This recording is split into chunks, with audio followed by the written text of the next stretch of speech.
आज मैं आपको इस 14 साल मीरब से मिलवाने जा रही हूँ। रिस्क के हलाल कमाने के लिए खाना बनाती है, उसके जरिए वो अपने घर का निजाम चला रही है। खाना बनाना मैंने अपनी मम्मा को देख देख के सीखा। 10 रुपए रोटी की है और हाफ प्लेट है वो 50 की है और फुल प्लेट है वो 100 की है। दिन में 50 रोटियां और सालन 3 से 4 बन जाती हैं। तो बचत हो जाती है इस तरह। फिर जितना अल्लाह मियाँ देते हैं फिर उसमें क्लियर कर लेते हैं। मेरा यही प्लान है कि मैं बड़े होकर फौजी बनूंगी। 5 से 10 लोग जो हैं बेसिकली डेली फ्री खाते हैं। 2 माह हो गए हमने ये स्टार्ट किया हुआ है। होटल के से तो जान बच गई है ना। सब्सक्राइब करें और बेल दबाएं ताकि कोई खबर रह न जाए। अस्सलाम वालेकुम, बोल न्यूज़ नेटवर्क के साथ मैं हूं सनाम जद। नाज़रीन, हमारी कायनात का निज़ाम ये है कि माँ बाप अपने बच्चों को पालने के लिए, उन्हें रिज़्क़ हलाल कमा कर देने के लिए मेहनत मुशक्क़त करते हैं। लेकिन आज मैं आपको इसके बरक्स एक 14 साल मीरब से मिलवाने जा रही हूँ, जो अपने माँ बाप को पालने के लिए, अपने छोटे बहन भाइयों को रिज़्क़ हलाल कमाने के लिए खाना बनाती है और वो खाना बेचती है और उससे जो पैसे आते हैं उसके ज़रिए वो अपने घर का निज़ाम चला रही है। तो आइए आपको मिलवाते हैं 14 साल मीरब से।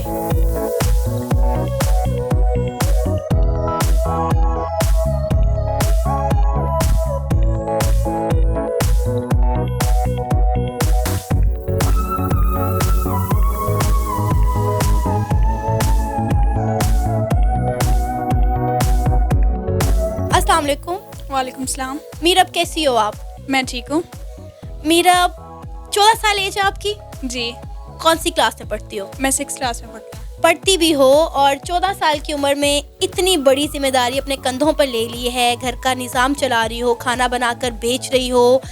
इतनी छोटी सी उम्र में इतनी बड़ी जिम्मेदारी का एहसास कैसे हुआ? ये एहसास ऐसे हुआ था कि मैं स्कूल में बैठी हुई थी तो एक गरीब सी बच्ची थी तो वो रो रही थी, काफ़ी रो रही थी। तो मैंने उसे पूछा, मैंने कहा क्यों रो रही हो? तो उसने मुझे बताया कि ना मैं बीमार भी हूँ तो मेरे पास खाना भी नहीं है। तो हमारे घर एक टाइम का बनता है, 2 टाइम का नहीं बनता। मैंने उसके साथ अपना लंच शेयर किया, उसे दिया तो उसने खाया। तो उस तरह मेरे जहन में आया। फिर जैसे लोगों को देखते हैं तो एहसास हुआ कि नहीं, अगर हम इस हालात से गुजरे हैं तो कोई और इस हालात से ना गुजरे। तो मुझे चाहिए कि मैं छोटा सा एक बनाऊँ किचन जिससे लोग खा सकें और कोई भूखा ना रहे। तो मुझे ये बताओ कि खाना बनाना किससे सीखा? खाना बनाना मैंने अपनी मम्मा को देख देख के सीखा। छोटी सी थी, पास बैठ जाती थी तो आटा गूंथते हुए उन्हें देखना और खाना बनाना देखना। तो वहाँ से फिर शौक भी है मुझे किचन का करना। अच्छा, अभी मैं नोट कर रही हूँ कि आप खाना बनाते वक्त चूल्हे पे प्रॉपर देख भी नहीं सकती, आपको थोड़ा सा ऊपर यूँ एड़ियाँ उठानी पड़ती हैं। तो कैसा महसूस होता है इस तरह से माँ बाप की हेल्प करके? बहुत अच्छा महसूस होता है। मैं अपनी मम्मा पापा की हेल्प कर रही हूँ और उनका सहारा बन रही हूँ। और एक मतलब कि माँ बाप को मतलब कि होता है ना कि बच्चे कुछ होते हैं नहीं करते, तो मैं अपने माँ बाप का सहारा भी बनना चाहती हूँ, उनको सपोर्ट भी देना चाहती हूँ। सही। अच्छा मीरब, क्या बनाती हो? मतलब कि पूरा हफ्ते का एक मेन्यू डिसाइड होता है कि मंडे को ये पकेगा, ट्यूसडे को ये पकेगा, या रैंडमली कुछ भी पका देती हो? नहीं, ये डिसाइड भी होता है और काफ़ी दफ़ा ऐसे होता है कि कुछ भी फिर अंदर कर देते हैं। क्या प्राइस है खाने की, कितनी कीमत है? प्राइस हमारा 10 रुपये रोटी की है और हाफ प्लेट है वो 50 की है और जो फुल प्लेट है वो 100 की है। ठीक है, यानी कोई भी सालन हो उसका रेट फिक्स है? जी। ठीक हो गया। तो रोटियां भी खुद बनाती हो? जी, मम्मा भी बना देती हैं, मेरे साथ हेल्प करवाती हैं और मैं भी करती हूँ। सही। तो दिन में कितना सालन और कितनी रोटियों की क्वांटिटी होती है?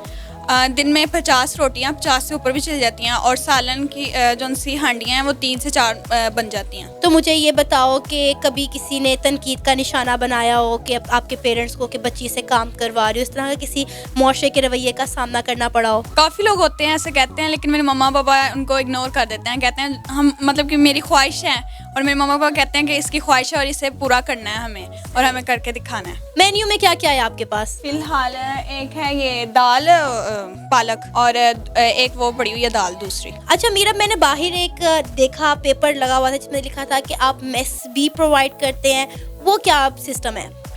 वो इस तरह के मतलब कि कोई लोग होते हैं ना घर में बैठे हुए हैं कि हमें ये नहीं मतलब कि आप दे जाएं आके, तो हम फिर डिलीवर कर देते हैं उन्हें। अच्छा, यानी कि आप होम डिलीवरी भी खाने की करते हैं? जी। और मैंने ये भी सुना है कि आप मुस्तहिक लोगों की भी मदद करती हैं जिनके पास पैसे नहीं होते, तो वो यहाँ पर आकर फ्री खाना खा ले सकता है? जी, मतलब कि मैं उन्हें आते हैं तो दे भी देती हूँ और वो खा भी लेते हैं। तो आपका बजट डिस्टर्ब नहीं होता जब मुस्तहिक लोग यहाँ पर आकर खाते हैं, उसके बाद पैक करवा के साथ भी ले जाते हैं, तो बचत हो जाती है इस तरह? फिर बस हो ही जाती है, लेकिन मैं माइंड नहीं करती, जितना अल्लाह मियाँ देते हैं फिर उसमें क्लियर कर लेते हैं। तो बाबा क्या करते हैं और मामा क्या करती हैं?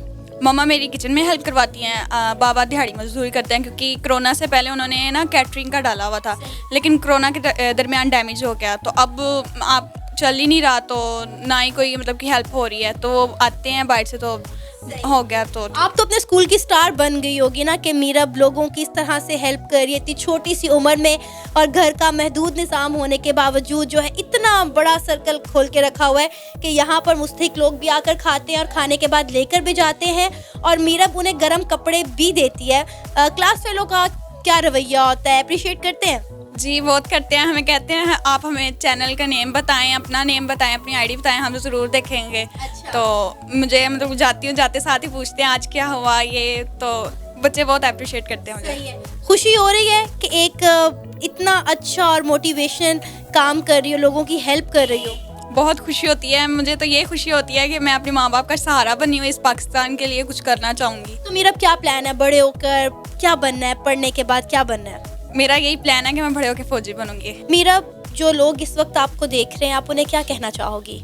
मैं यही कहना चाहूँगी जो मतलब कि पाकिस्तान में या पाकिस्तान से बाहर हैं वो हमारी हेल्प करें। मैं एक छोटा सा एनजीओ बनाना चाहती हूँ कि लोग जो एक टाइम का बनाते हैं और दो टाइम का नहीं बना सकते, उनको मैं दे सकूँ, वो अपने घर में खाना भी बना सकें और खाए भी, भूखे ना कोई रहे, क्योंकि जिस हालात से हम गुजरे ना उस हालात से कोई भी ना गुजरे, वो अपने घर में खाना बना सकें और अपने बच्चों को भी खिला सकें और खुद भी खा सकें। एक छोटा सा सिर्फ एनजीओ बनाना चाहती हूँ मैं। इस वक्त हमारे साथ मीरब की अम्मी मौजूद हैं, इनसे बात करते हैं। अस्सलाम वालेकुम। वालेकुम अस्सलाम। क्या नाम है आपका? मेरा नाम सुमेरा है। सुमेरा, आप क्या करती हैं? मैं ये किचन का ही करती हूँ, किचन चलाती हूँ। मेरे पास स्टूडेंट बच्चे खाना खाने आते हैं, कोई बच्चे हैं जो यानी कि मैस लगवाते हैं, कोई वैसे खा के जाते हैं, और 5 से 10 लोग जो हैं बेसिकली डेली फ्री खाते हैं। तो माशाल्लाह से 2 माह हो गए हमने ये स्टार्ट किया हुआ है। आजकल के इस मुआशरे में जबकि लोग साहिब हैसियत होकर भी दूसरों की मदद नहीं करते, आप इतने महदूद वसाइल के साथ इतना कुछ कर रहे हैं, तो कितना प्राउड फील होता है मीरब पर? मुझे बड़ा फ़ख्र है मेरी बेटी पे। ये मेरी बेटी नहीं है, ये अल्हम्दुलिल्लाह मेरा बेटा है। मुझे ये बताएं, इस मुआशरे में आपको किन किन रवैयों का सामना करना पड़ा जब आपने ये छोटा सा किचन स्टार्ट किया था? तो स्टार्ट में किन मसाइल का आपको सामना करना पड़ा? मसाइल तो बहुत होते हैं, पता ही है आपको कि फैमिली बैकग्राउंड में भी होते हैं, बाहर रिश्तेदार, अजीज़, दोस्त। तो मैंने अपने मियाँ से बात की कि आप ना हमें सपोर्ट करें। फ़र्ज़ करें कि अगर आपको कल को किसी दोस्त से ये वीडियो मिलती है या आपको पता चलता है तो आप माइंड करते हो, तो आप हमें ना इजाज़त दे दें कि मीरब ये काम कर रही है, तो आप मीरब की ना हिम्मत बढ़ाओ। मेरी बेटी माशाल्लाह से मामा पापा की इजाज़त के साथ ये काम कर रही है और मेरी सपोर्ट कर रही है, और अल्हम्दुलिल्लाह ये मेरी दुआ है कि मेरी बेटी कामयाबियाँ हासिल करें। सर, कब से आ रहे हैं यहाँ पर खाना खाने? मैं तकरीबन 1.5 साल से आ रहा हूँ इधर। पहले बड़ी बाजी पकाती थी, अब उनकी छोटी बहन है इधर। खाने का टेस्ट कैसा लगता है, क्या कहेंगे इस बारे में? अच्छा खाना, घर जैसा माहौल है। होटल के से तो जान बच गई है ना, जो उधर जहर मिलता है वो इधर जहर तो नहीं है, साफ सुथरा खाना है। कीमत के बारे में क्या कहेंगे? कीमत भी बिल्कुल मुनासिब है, 80-70 रुपए में एक टाइम का खाना दे देते हैं ये। और अगर ना भी पैसे हो तो उधार भी कर जाते हैं, कई बार लेते भी नहीं है, ऐसा भी कर लेते हैं। रोज आते हो या पहली दफा आए हो? नहीं, हम 2-3 दफ़ा आगे भी आए हूँ। अच्छा, मतलब कि खाना पसंद आया तो आ रहे हो? हाँ जी, सही खाना ठीक है। सही है। फैमिली के साथ यहाँ पर रहते हो? नहीं, क्वार्टर है। क्वार्टर है, तो क्वार्टरों में घर जैसा खाना कितनी बड़ी नेमत है। ये तो बहुत अच्छा है, इधर तो खाना भी ठीक है। एक छोटी सी बच्ची है जो यहाँ पर खाना बनाती है और आप सबको खाना खिलाती है, क्या कहेंगे उसके बारे में? बहुत अच्छे सही बनाते हैं खाना, पैसे भी बहुत कम लेते हैं, कभी 50 ले लेते हैं, कभी 40, कभी 60, पैसे भी थोड़े लेते हैं। तो क्या कहेंगे इनके खाने के बारे में? जी, इनकी तो एक ख़ास क्वालिटी एक ऑयल की है। जो बाहर एक खाने हैं वो बिल्कुल ख़राब होते हैं, उसमें ऑयल जो है घटिया इस्तेमाल होता है। यहाँ पे बिल्कुल डालडा ऑयल इस्तेमाल करते हैं। और दूसरा ये कि यहाँ पे जो आटा है देसी आटा होता है, तो ये इनकी दूसरी खासियत है। तीसरी इनकी जो है वो रेट्स बहुत मुनासिब हैं। आल दो इनकी खासियत देसी और आटे की और ऑयल डालडा होता है, लेकिन ये अपने उसके रेट्स बहुत मुनासिब उन्होंने रखे हुए हैं। तीसरी ये थी। एक छोटी सी 14 साल की बच्ची जो खुद पढ़ती भी है और इस तरह से छोटा सा एक ढाबे नुमा रेस्टोरेंट चला रही है, इर्द गिर्द के लोगों को बहुत मुनासिब और अच्छी क्वालिटी का खाना दे रही है। उसके साथ साथ बहुत ज़्यादा मुस्तहिक लोग भी यहाँ आकर खाना खा जाते हैं बग़ैर पैसों के, और उन्हें गर्म कपड़े भी प्रोवाइड कर रही है। क्या कहेंगे इस बच्ची के बारे में? जी, मैं तो ख़ुद ये इस लिहाज से मैं इंस्पायर हूँ और मैं सोर्स ऑफ मोटिवेशन है मेरे लिए खुद कि ये इतने छोटी उम्र में इतना बहुत बड़ा सिस्टम चला रही है और सेटअप अपना वो चला रही है। तो मैं तो इनको एज ए इनकरेज और हिम्मत दिलाने के लिए भी मैं खुद यहाँ पे आता हूँ और अपने दोस्तों को भी मैं ये बताता हूँ कि यहाँ पे एक अपना वो सिस्टम अपना खाना खाएं और जितना होता है। और ये इतना महदूद वसाइल और सिस्टम अपना सेटअप होने के बावजूद ज़रूरतमंद अफराद है उनको भी ये फ्री में खाना देते हैं। तो ये मुझे ये चीज़ बहुत वो इंस्पायर की है। जी, तो आपने देखा कि मीरब किस तरह से अपना छोटा सा ढाबा घर में चलाकर अपना और अपने घर का पेट पाल रही है। मीरब ने आज ये साबित कर दिया है कि बेटियां बेटों से किसी सूरत भी कम नहीं है। आपकी क्या राय है मीरब के बारे में, आप बताइए नीचे दिए गए कमेंट सेक्शन में, और मैं करती हूँ मीरब की थोड़ी सी हेल्प। इसी के साथ हमें इजाज़त दें, पर जाने से पहले हमारे चैनल को सब्सक्राइब करें, वीडियो को लाइक करें और शेयर करें। अल्लाह हाफिज़।